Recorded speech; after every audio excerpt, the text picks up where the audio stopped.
Добар ден, ви благодарам што сте на Канал 5 и Централните вести. Почнуваме со насловите.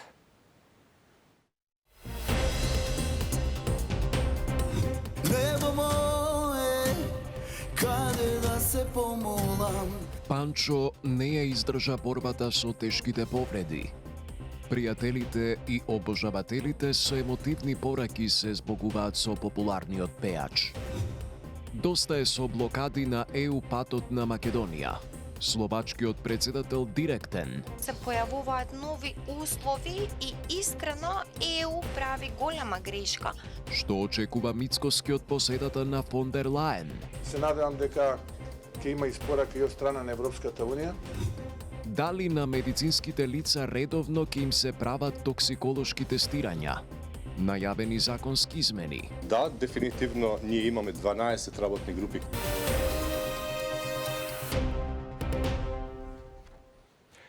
Брисел прави голема грешка што ја држи Македонија блокирана во евроинтегративниот пат, а ние работиме таа грешка да биде поправена.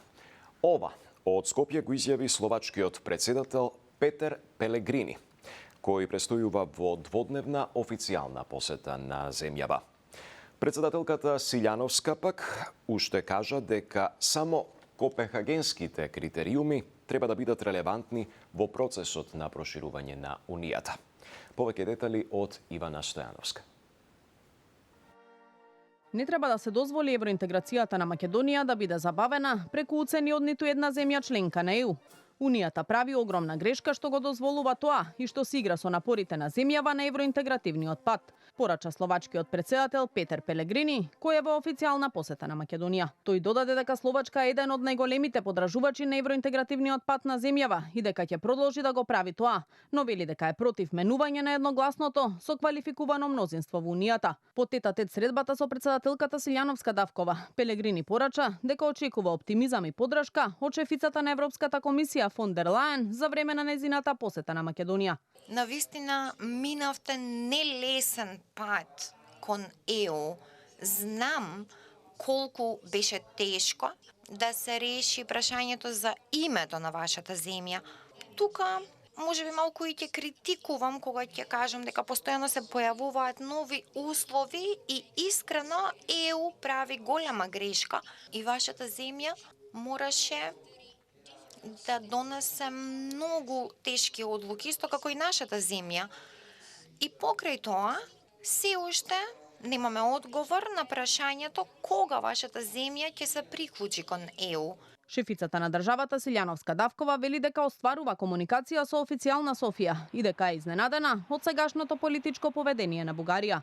Според неа, интеграцијата на земјава во Унијата треба да се заоснова само на копенхагенските критериуми и предупреди дека вакуумот кој го остава Унијата со земјите од Западен Балкан може да го пополни некоја трета страна. Утрешната посета на фон дер Лаен во земјава ја оцени како редовна, но и добра за иднината на регионот. Копенхагенските критериуми се тие кои што се најважниот и единствениот треба да бидат услов. Се појавувале некои меѓусебни проблеми што не биле директно врзани за копенхагенските критериуми, но тие биле надминувани бона фиде. Никогаш со поставување на услови со какви се соочуваме ние. Или ќе го извршите ова, или ќе се соочите со вето. Во рамки на посетата беше потпишан и меморандум за соработка во областа на економијата меѓу двете земји, на кој потпис ставија шефот на македонската дипломатија Тимчо Муцунски и словачкиот министер за економија Владимир Шимоњак. Остануваме на истата тема. Очекувам и Брисел да има придонес во остварување на нашата стратешка цел, односно членството во Европската Унија. Ова го изјави премиерот Мицкоски во пресред на посетата на председателката на Европската комисија фон дер Лаен. Таа веќе најави дека во Македонија и во Србија ќе се градат така наречени фабрики за вештачка интелигенција. Јован Ѓорговски. Реафирмирање на европската перспектива, но и конкретни чекори од Брисел. Ова се очекувањата на премиерот Мицкоски од средбата со шефицата на Европската комисија Урсула фон дер Лајен, која утре пристигнува во Македонија. Смета дека средбата треба да биде потврда за македонската посветеност на европскиот пат, но и сигнал дека политиката на проширување е кредибилна. Мицкоски нагласи дека Македонија според него изминатите 2,5 децении загубила многу на патот кон полноправно членство, а самата Унија, како што кажа тој, нема да има корист доколку земјава стане членка без образ и со загубено достоинство. Очекувам да ги реафирмираме позициите дека нашата стратешка цел останува полноправно членство во рамките на Европската Унија. Некако изминативе 25 години како полека да го изгубивме образот, чекорејќи по тој пат, и како малку да остане од тоа достоинство е тој образ, чекорејќи кон тој пат. Се надевам дека ќе има испорака и од страна на Европската Унија, за да малку барем го зачуваме образот пред да влеземе, затоа што со изгубен образ и достоинство ниту на нив нема да им вршиме работа, а оваа влада нема намера повеќе да губи од достоинството и образот. Мицкоски се осврна и на најавите на фон дер Лајен за отворање на центри за вештачка интелигенција во Македонија и Србија и појасни дека преку тој проект ќе им се овозможи на македонските студенти и експерти да користат сопствени ресурси и директно да ги црпат можностите кои ги нуди Унијата. Проектот кој треба да ги поврзе компаниите од регионот со европската технолошка инфраструктура, фон дер Лајен го најави од Тирана, а денеска од Црна Гора, ги повика земјите од регионот да го искористат моментумот за членство. The geopolitical momentum is now. Russia's aggression against Ukraine has reshaped our continent. Every European nation must choose its place and pick a side. Председателката на Европската комисија Балканската турнеја започна од Тирана, а ќе ја заокружи утре во Скопје на средби со македонскиот државен врв. Локалните избори се подготвуваат и во Државната изборна комисија, која на седница потврди дека речиси 1400 наблюдувачи ќе ги мониторираат овие избори. Елизабета Дамјановска-Спасеновска. 1341 наблюдувачи, од кои 700 домашни, 639 странски и 20 странски новинари, ќе ги следат 8-те поред локални избори од осамостојувањето на Македонија в недела, кога ќе се бираат градоначалници и советници за 80 општини во Македонија. Доставата на доверливиот материјал ќе започне непосредно пред денот на изборите, а истиот ќе биде обезбедуван од полициски службеници. Во пресред на изборите, Државната изборна комисија денеска одржа седница на која се разгледуваат 10 приговори од гласачи од Берово, Пехчево, Ресен и Аеродром, на кои не им било дозволено да го остварат правото на глас од дома. Дел од приговорите беа прифатени. Државната изборна комисија во текот на овие 2 дена врши достава на недоверливиот изборен материјал до сите општински изборни комисии, кои понатаму согласно соодветните упатства постапуваат со истиот и го распоредуваат за достава до избирачките одбори пред денот на гласањето. Исто така, согласно законските рокови, Државната изборна комисија во четврток и петок ќе врши достава на доверливиот изборен материјал. Доставата на доверливиот изборен материјал се врши под целосно и постојано обезбедување од страна на Министерството за внатрешни работи. Според Државната изборна комисија, конечниот број на граѓани кои ќе гласаат од дома изнесува 8848. Вкупниот број на гласачи запишани во избирачкиот список за локалните избори изнесува над 1.800.000 избирачи. Право на глас имаат и вкупно 112.000 избирачи кои се на привремена работа или престој во странство, 2162 избирачи кои се наоѓаат на издржување казна затвор или се во притвор и 450 избирачи од домовите за стари лица. Ке се гласа на 3480 избирачки места, од кои во 132 избирачки места се потпишани помалку од 10 избирачи.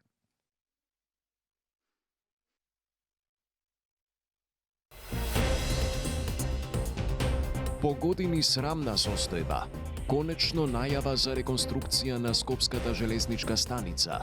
Не исклучувам можноста оваа железничка станица да влезе во стратешкото партнерство со Велика Британија.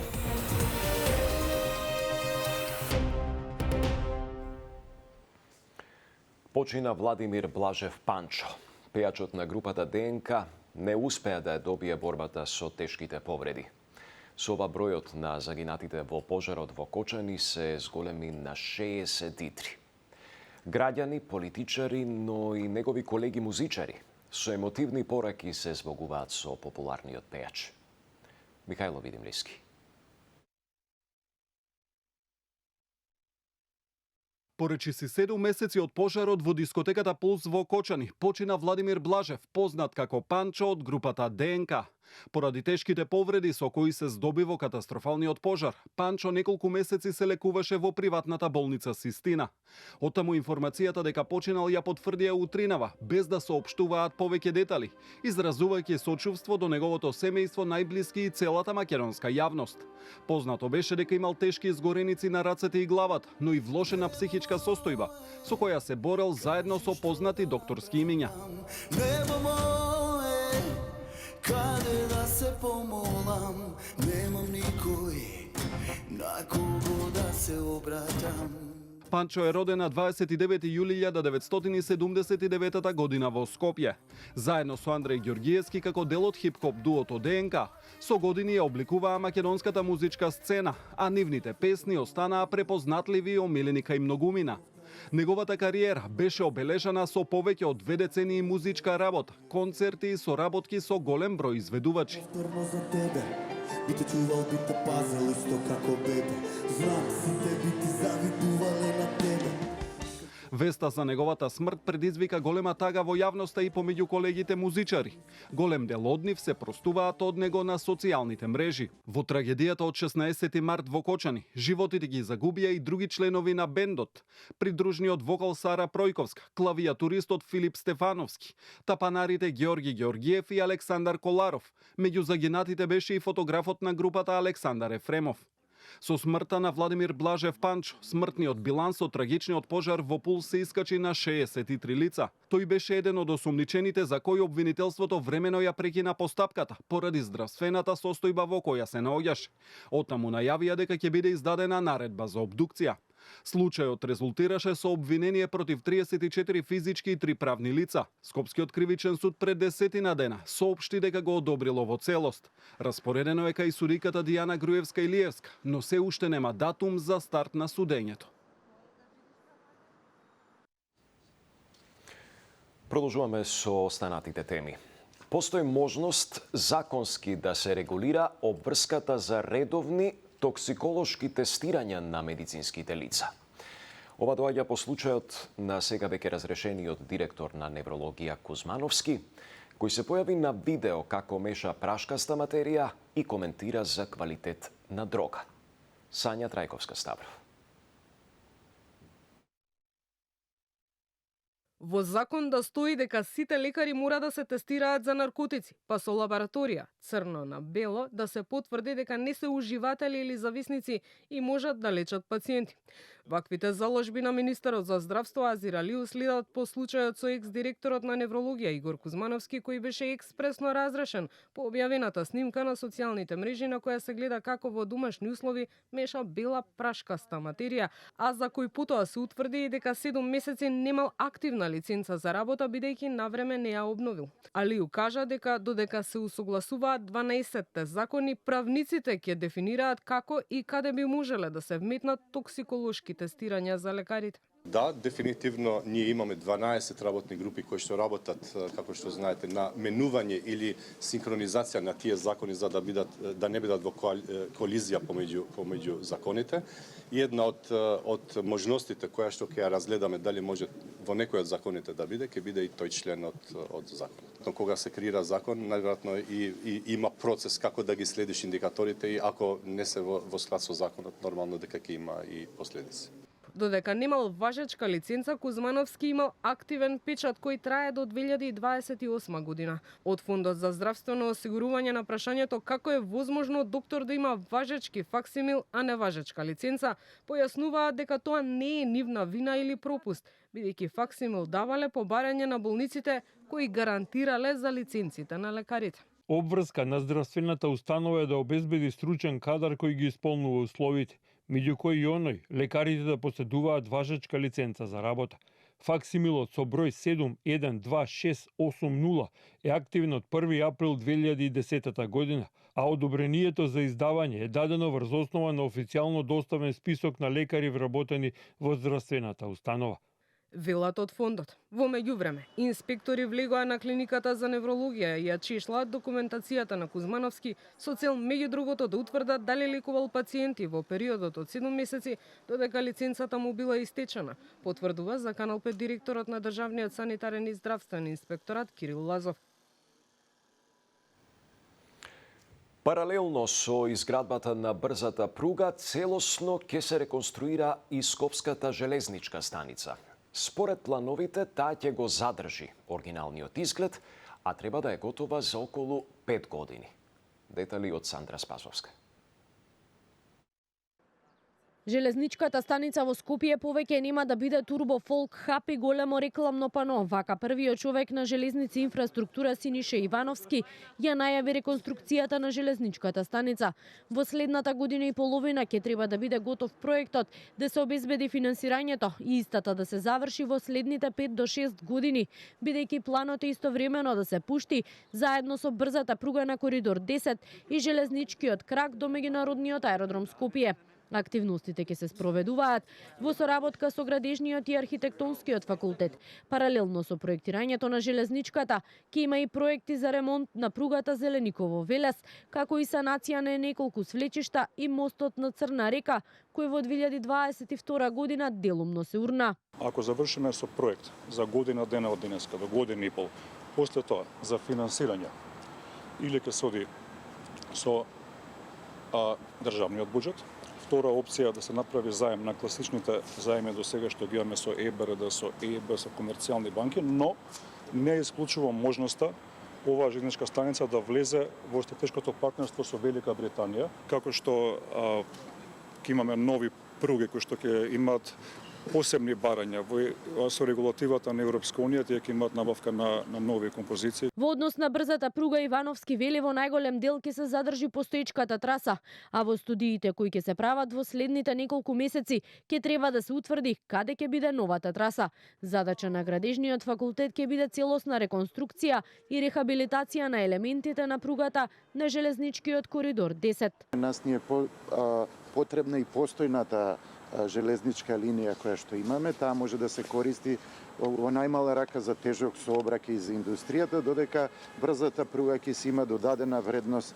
Градежниот факултет веќе е екипиран, веќе сме излезени на терен, ги знаеме проблемите, ќе се одвиваат сегментно во фази, значи уште веднаш ќе се започнат со полесните задачи. Реконструкцијата на железничката станица ќе се прави со зачувување на основниот изглед, како што е направено во 1981 година, според проектот на Кензо Танге, но со нови модерни елементи по европски стандарди. Ќе бидеме многу внимателни, софистицирано, да ги редизајнираме аспектите на дизајнот, но исто така и да пружиме нешто ново, што Скопјани долго време го очекуваат и што сметаме дека ќе представува додадена вредност на она што денес представува железничките станици. Според најавите ќе се менуваат инсталациите, грејењето, ладењето, ќе има промена на содржини, ќе има аптеки и други комерцијални содржини, но доградби нема да се дозволуваат и се што е сега надвор од првичниот проект според надлежните